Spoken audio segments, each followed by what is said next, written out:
అన్న కలవ కట్టు వండమన్నారమ్మా. కలవ కట్టేంటి? అదేనమ్మా కలవ కట్టు ఎండి చేపలు ఏదో వండమన్నారు. అది కలవ కట్టు కాదు, బోలవ కట్టు ఎండు చేప. అదే చెప్పారు.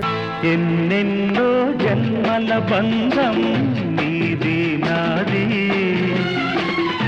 ఎన్నటికీ మాయని మమత నాది నీది. ఒక్క క్షణం నిన్ను వీడి నేనుండలేను. ఒక్క క్షణం నీ విరహం నే తాళలేను. ఎన్నెన్నో జన్మల బంధం